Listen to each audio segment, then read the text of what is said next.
राहुल गांधी जी जिनके बारे में बात करते हैं, 1.5 लाख बच्चे जो अग्निवीर लाने के आड़ में जिन लोगों को बेरोजगार कर दिया और इस आंदोलन के साथ जुड़े हुए हैं, जय जवान आंदोलन के साथ, तो अभिराज, मनीष और तमाम कुछ और बच्चे आए हैं जो इस आंदोलन के साथ जुड़े हुए हैं। साथियों, ये बहुत ही गंभीर वक्त है और पंजाब की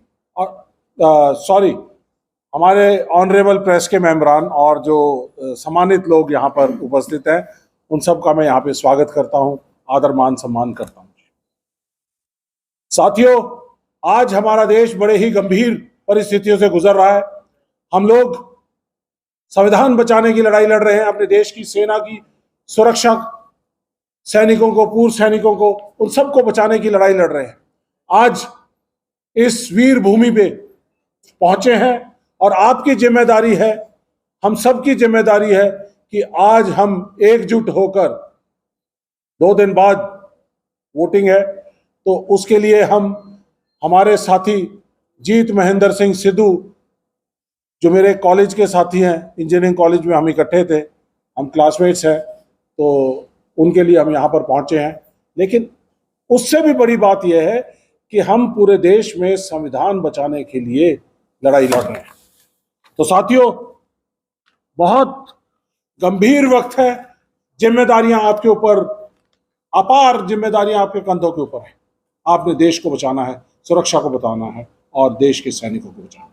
साथियों, मोदी साहब का जो राष्ट्रवाद है वो झूठा राष्ट्रवाद है, झूठा देश प्रेम है, झूठा राष्ट्र प्रेम है, झूठा ही उनका सेना का प्रेम है। जब भी कभी वो फंसते हैं तो सेना के पीछे छुपते थे। 2014 में भी वो सेना के पीछे छुपे और 2019 में भी। 2014 में सेना के साथ, पूर्व सैनिकों के साथ रेवाड़ी में 15 सितंबर 2013 को जब वो प्रधानमंत्री के कैंडिडेट नॉमिनेट हुए तो पहली रैली उन्होंने पूर्व सैनिकों के साथ की और 5 लाख के करीब पूर्व सैनिक वहां पर हाजिर थे।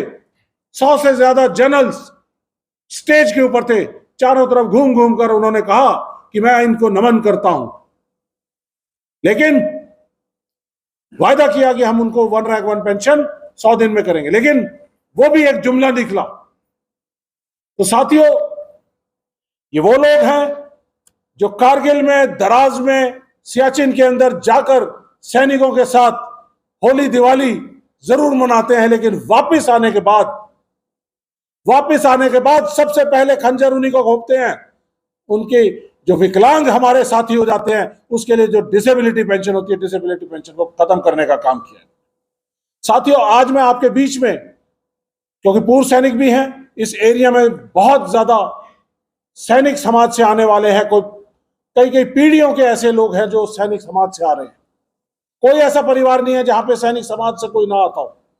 तो इसलिए मैं आज आप सब लोगों की जिम्मेदारी आपके लिए लगाने के लिए आया हूं और आपको बताने के लिए आया हूं कि हमारे जो मोदी जी हैं, हमारे जो सेंटर की एनडीए सरकार है, वो झूठ बोलती है और वो झूठ उनके आपके सामने उजागर करने आया हूं कि जिस तरह से उन्होंने अग्निपथ योजना लेके आए हैं, देश की सुरक्षा को कमजोर कर रहे हैं, और जिस तरह से 1 रैंक 1 पेंशन के ऊपर उन्होंने तमाम झूठ बोले हैं, उनको, दोनों चीजों को मैं पहले आपको वीडियो के जरिए दिखाऊंगा, फिर उसके बाद मैं अपनी बात आगे कहूंगा।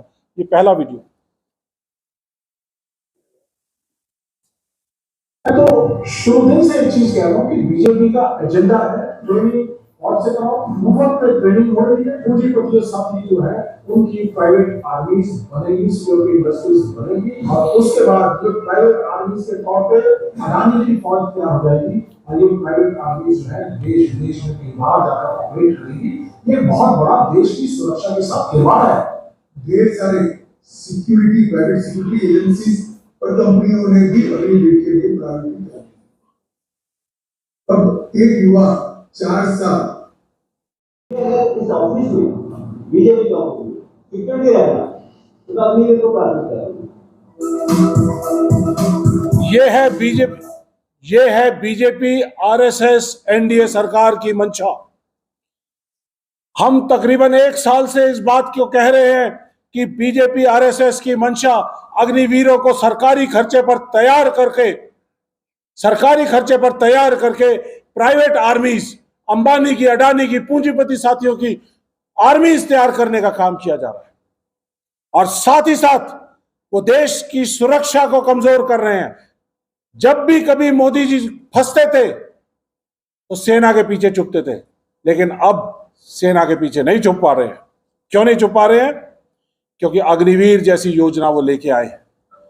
देश के लोग पूछ रहे हैं चुनाव में हर जगह जहां जाते हैं कि अग्निवीर योजना क्यों लेके आए, जवाब नहीं है। तो 4 दिन पहले उन्होंने अपने संकट मोचन के तौर पे अमित शाह जी को, राजनाथ सिंह जी को, उनको इंटरव्यू देने के लिए कहा, और इंटरव्यू आपने सुनी। और जब अग्निपथ योजना लेके आए थे तो ये विजय वर्गीय जी ने कहा था कि बीजेपी के दफ्तरों के बाहर इन अग्निवीरों को हम नौकरी देंगे। तो ये है इनकी मंशा। तो साथियों, समझना पड़ेगा ये क्यों हुआ। पहली बात, बीजेपी, आरएसएस तानाशाही की सरकार है, तानाशाही की विचारधारा है जो देश पर थोपी जा रही है।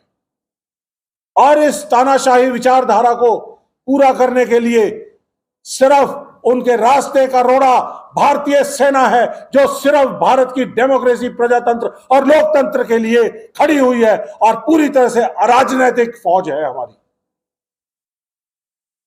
और सिर्फ सुप्रीम कमांडर राष्ट्रपति जी उनके आदेशों के ऊपर काम करती है। यह किसी भी सरकार की बपौती नहीं है भारतीय सेना। बीच में कुछ आवाजें आई थी कि मोदी की सेना, यह मोदी की सेना नहीं है, यह भारतवर्ष के एक एक नागरिक की सेना है साथियों, आपकी सेना है, देश की सुरक्षा के लिए। तो साथियों, ये आर्टिकल 32, 54 और 72 ये हमारे देश की सेना को अधिकार देता है कि जब कभी भी देश के प्रजातंत्र, लोकतंत्र के ऊपर खतरा होगा तो उस खतरे को बचाने के लिए सुप्रीम कमांडर राष्ट्रपति जी के ऑर्डर्स के तहत वो वापस डेमोक्रेसी, प्रजातंत्र और लोकतंत्र की बहाली करेंगे। ये है मोदी जी के तानाशाही सरकार विचारधारा जो आने वाले समय में देना चाहते हैं, उसके बीच का रोड़ा। इसलिए उन्होंने भारतीय सेना को कमजोर करने का काम किया और अग्निपथ जैसी योजना को लेकर आए। अग्निपथ योजना हमारे देश में 2 तरह के सैनिक दे रही है। सेना में रहते हुए 21,000 मात्र के अंदर हमारे सेना के सैनिक को अग्निवीर बनाने का काम किया है। और 21,000 से ज्यादा 22,000 दिल्ली का मिनिमम वेज है। 8 घंटे की ड्यूटी करता है, 26 घंटे की नौकरी, 26 दिन की नौकरी करता है, 4 दिन छुट्टी। लेकिन हमारे अग्निवीर को 24 घंटे काम करना है, ऑपरेशन ड्यूटी करनी है। तो साथियों, उसके बाद अगर 2 लड़के, 2 हमारे जवान, एक अग्निवीर और एक रेगुलर जवान अगर शहीद हो जाता है तो क्या फर्क है। अग्निवीर जवान को रेगुलर सैनिक की भांति 15 साल तक पूरी सैलरी नहीं मिलेगी, पेंशन नहीं मिलेगी, ग्रेच्युटी नहीं मिलेगी, एक्स सर्विसमैन का कोई दर्जा नहीं मिलेगा, शहीद का दर्जा नहीं मिलेगा। और तमाम जो सुविधाएं, कैंटीन की सुविधाएं, शिक्षा के अंदर रिजर्वेशन, वजीफे, स्कॉलरशिप्स, बच्चों की एजुकेशन, कोई भी चीज अग्निवीर को शहीद होने के बाद या उसके परिवार को कुछ नहीं मिलेगा। तो ये फर्क है। हमारे देश के शहीदों में भी, शहादत के अंदर भी इन्होंने भेदभाव कर दिया है। जाति और धर्म पर मोदी सरकार पूरे देश में लोगों को बांट रही है। किसान आंदोलन हुआ देश में तो उसका क्या क्या नाम उनको दिए गए, जाति और धर्म पे बांट रहे हैं। लेकिन आज उन्होंने देश की सेना को भी नहीं छोड़ा है। देश की सेना के अंदर भी 2 हिस्से करने का काम किया है। राहुल गांधी जी सही कहते हैं, वो बात कर रहे थे, उन्होंने कहा कि हमारे देश के सैनिकों को अग्निवीर के नाम पर मजदूरों से भी बदतर बनाया जा रहा है। तो साथियों, बड़ा जरूरी है इस बात को समझना, देश की सुरक्षा कमजोर हो रही है। अनट्रेन्ड सोल्जर्स हमारे देश में तैयार हो रहे हैं। 4 साल की नौकरी करेंगे, जिसमें से 6 महीने की ट्रेनिंग, 6 महीने की छुट्टी, 3 साल मात्र वो देश की सेना में काम करेंगे। और भविष्य पूरी तरह से अंधकार में, क्या वो अपनी ऐसे हालात में अपनी जी जान देने के लिए, देश के लिए कुर्बान होने के लिए तैयार होंगे? नहीं होंगे। और भटिंडा वालों से ज्यादा कौन नहीं जानता इस बात को। आपके साथी अमृतपाल यहां पर आया था, अग्निवीर, पहला अग्निवीर शहीद हुआ था, किस तरह से अनसेरेमोनियस तरीके से उसको एक एम्बुलेंस के अंदर डालकर उसको यहां पर लेके आए। क्या उसको 21 फायर का सलामी नहीं मिलना चाहिए था? क्या उसको शहीद का दर्जा नहीं मिलना चाहिए था? यह है मोदी सरकार की मंशा। 4 साल का सैनिक, अनट्रेन्ड सैनिक। सेना ने कहा कि हमें ऐसे सैनिक नहीं चाहिए, तो उन्होंने एम्प्लॉयबिलिटी रिस्ट्रिक्शंस डाल दी कि अग्निवीर को ना तो इंडिपेंडेंटली कहीं पे डिप्लॉय किया जा सकता है, ना ही अग्निवीर को हार्श कंडीशंस में -60 डिग्री +60 डिग्री के एरिया में नहीं लगाया जा सकता है, और किसी सेंसिटिव जगह पे अकेले नहीं लगाया जा सकता। तो क्या हम एक अग्निवीर के ऊपर, एक रेगुलर सैनिक को, क्या हम एक चौकीदार की तरह उसके ऊपर लगाना पड़ेगा? हमें डबल रिसोर्सेज हमें डिप्लॉय करने पड़ेंगे? क्या यह सही है? ऐसी फौज की हमने परिकल्पना की थी? नहीं की थी। कभी भी नहीं सोचा था कि हमारी फौज का ऐसा दिन आ जाएगा कि हमारे को अपने ही सैनिक के ऊपर भरोसा नहीं रहेगा कि क्या वो लड़ाई लड़ पाएगा या नहीं लड़ पाएगा। सही नाम दिया, अग्निवीर। अग्नि में झोंकने वाला वीर, झोंक दिया गया वीर, अग्निवीर। और हमारी बातों को, तथ्यों को सही साबित किया। हम शुरू दिन से कह रहे थे कि यह गलत स्कीम है। जल नरवाने साहब ने कहा, अपनी किताब में कहा कि यह अग्निपथ योजना तीनों सेनाओं के लिए चौंका देने वाली स्कीम थी, हमने नहीं मांगी थी। उसके बावजूद प्राइम मिनिस्टर ऑफिस से हमारे ऊपर थोप दिया गया, उनकी किताब को रिलीज नहीं होने दे रहे हैं। तो साथियों, एक और जो इसका पहलू है, जैसे ही किसान, आप लोग किसान परिवार से आते हो, हम सब लोग किसान परिवार से आते हैं, जैसे ही किसान कानून लेके आए थे, उससे पहले जो इनके पूंजीपति साथी थे वो सारे के सारे एग्रीकल्चर इंडस्ट्री के अंदर आ गए थे, गोदाम बना लिए गए थे, कोल्ड स्टोरेज बना लिए गए थे। ऐसे ही मोदी जी के जो पूंजीपति साथी हैं वो डिफेंस इंडस्ट्री में आ चुके हैं। जिस तरह से उन्होंने राफेल का, उनको अनिल अंबानी को 1 महीने पुरानी कंपनी थी जिसको राफेल के 30% ऑफसेट का हजारों करोड़ का सौदा दे दिया था, कॉन्ट्रैक्ट दे दिया था। इसी तरह से और बहुत सारे इनके साथी हैं जो कि मैन पावर की, जो सिक्योरिटी की इंडस्ट्री है, उसके अंदर आए हुए हैं। और ये जो अग्निपथ योजना है, आपने इस वीडियो में देखा कि अमित शाह जी कबूल कर रहे हैं कि हम सरकार के पैसे से 4 साल का सैनिक ट्रेन करेंगे और उसके बाद वो सिक्योरिटी इंडस्ट्री में जाएंगे। और ये सिक्योरिटी इंडस्ट्री यहां नहीं रुकेगी, ये प्राइवेट आर्मीज बनने का चलन तैयार हो रहा है। प्राइवेट आर्मीज अंबानी की, अडानी की, पूंजीपतियों की बनेंगी। और उसके बाद इन आर्मीज को यूक्रेन की लड़ाई में, अफगानिस्तान की लड़ाई में, मिडिल ईस्ट की लड़ाई के अंदर, गाजा पट्टी में, और न जाने कहां इनको झोंका जाएगा और पैसे कमाने के लिए झोंका जाएगा इन पूंजीपतियों द्वारा। और उसके बाद हमारे नौजवान, जिनके आंखों में, परिवार में, हर तरह से दिल और दिमाग में सपना था देश की सेवा करने का, सरहदों की सेवा करने का, उनको बाहर किसी देश के अंदर गुमनामी से शहीद हो जाएंगे, अग्निवीर, अग्नि में झोंक दिए जाएंगे। यह है इनका सच।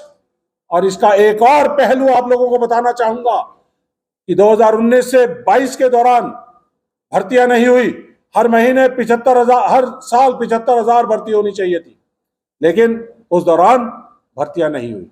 तो ऐसे में उस 4 साल के अंदर 75,000 के हिसाब से हमारी 3 लाख सेना कम हो गई है। 3 लाख सेना कम हो गई है।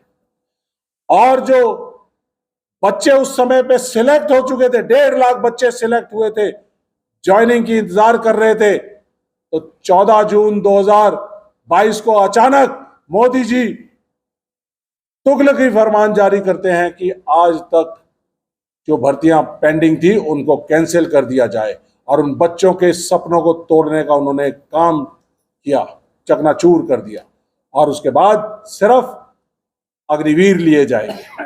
तो ये एक काम उन्होंने किया। सेना में 60 लाख लोगों में से 2019 से लेकर 22 के दौरान भर्तियों में 60 लाख से ज्यादा बच्चों में से 1.5 लाख बच्चे सिलेक्ट हुए। इनमें से कुछ बच्चे हैं, ये 1100 किलोमीटर चंपारण से चलकर आए, दिल्ली पहुंचे, जननायक राहुल गांधी जी से भी मुलाकात हुई, हमारे साथ मुलाकात हुई, हमने इनकी लड़ाई लड़ने का हमने फैसला किया। तो साथियों, इनकी लड़ाई हम लड़ रहे हैं। राहुल जी ने कहा कि हम सड़क से संसद तक इनकी लड़ाई लड़ेंगे। हमने सड़क पे लड़ाई लड़ी, जंतर मंतर पे लड़ाई लड़ी, यहां तक कि वाइस प्रेसिडेंट साहब को उनके पास जाकर, बाहर जाकर प्रोटेस्ट भी किया। लेकिन इन्होंने इन बच्चों के साथ जो ज्यादती करी थी वो पूरी नहीं की, इनकी ज्वाइनिंग पूरी नहीं की। उसके बाद संसद में तमाम हमारे नेताओं ने, राहुल गांधी जी ने, खड़गे जी ने, अधीर रंजन चौधरी जी ने, तमाम एमपीज ने इस बात को उठाया कि भाई ये 1.5 लाख बच्चों के साथ ज्यादती हुई है, इनकी भर्ती प्रक्रिया पूरी होनी चाहिए। नहीं किया, पूरा नहीं किया। हम कोर्ट के अंदर भी इस बैटल को लड़ रहे हैं। तो साथियों, ये तमाम बातें आपको बतानी बहुत जरूरी थी। और इसके साथ साथ एक चीज और जोड़ना चाहूंगा इस स्कीम के बारे में, कि आज से आने वाले जो बहुत ही खतरनाक इसका रिजल्ट आने वाला आपके सामने। 3 लाख हमारी फौज कम हो चुकी है। आज से 5 साल के बाद हमारी फौज 5 लाख कम हो जाएगी। क्यों कम होगी? कि रेगुलर सैनिक 75,000 भर्ती होते थे, इन्होंने कहा अग्निवीरों को हम सिर्फ 46,000 अग्निवीर भर्ती करेंगे, और 46,000 में से मात्र 40,000 भर्ती हो रहे हैं, और उनमें से 5-1 हजार छोड़ के चले जा रहे हैं। तो 35,000 सिर्फ अग्निवीर सेना में आएंगे, तो 40,000 का वहां कम। तो 5 साल बाद 40,000 के हिसाब से 2 लाख और कम।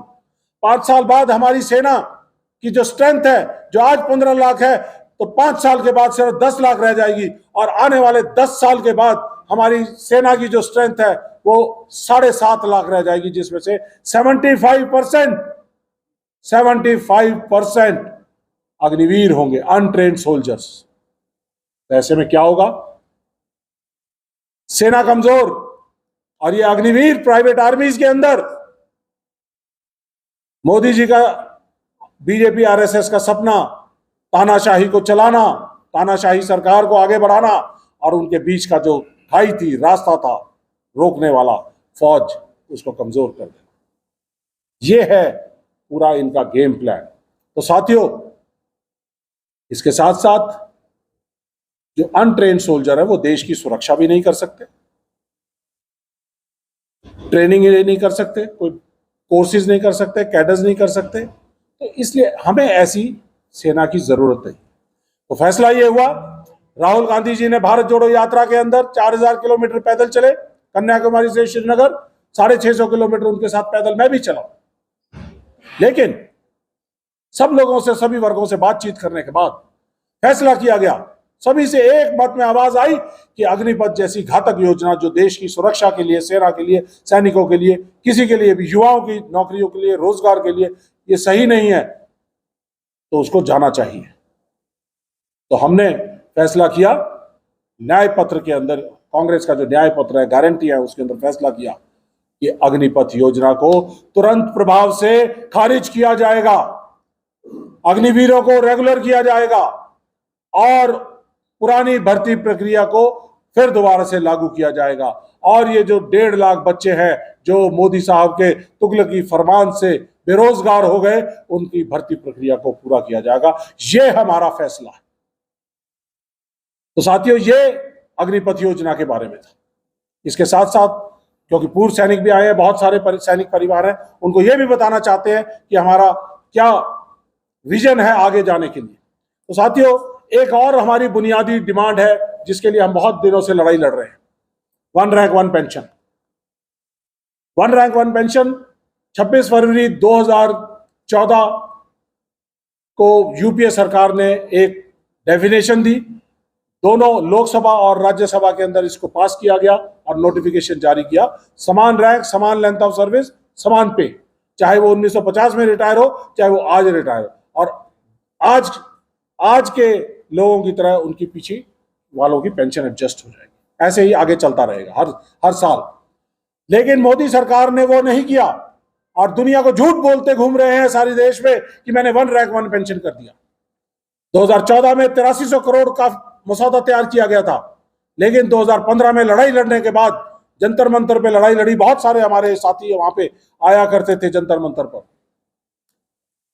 5300 करोड़ दिया, 3000 करोड़ का वहां भी कट लगा दिया। गुजरात मॉडल, हर चीज में कट लगा दो, 33% का कट। उसके बाद तमाम अलग अलग समय पे 2015 में, 16 में, 17 में, 18 में अलग अलग समय पे अलग अलग बातें करते गए। 2019 में OROP 2 आना था जो नहीं किया, हम सुप्रीम कोर्ट में गए, लड़ाई लड़ी, सुप्रीम कोर्ट ने फैसला किया कि इसको इंप्लीमेंट करें, लेकिन इंप्लीमेंटेशन में इतनी विसंगतियां पैदा कर दी। हमारे जेसीओ जवानों के 6000 से लेकर 12000 तक की पेंशन वो कम कर दी, फायदा नहीं मिला। और भी अफसरों के साथ भी, जेसीओ जवानों के सबके साथ बहुत भेदभाव कर दिया। और लेकिन देश में घूम घूम कर कह रहे हैं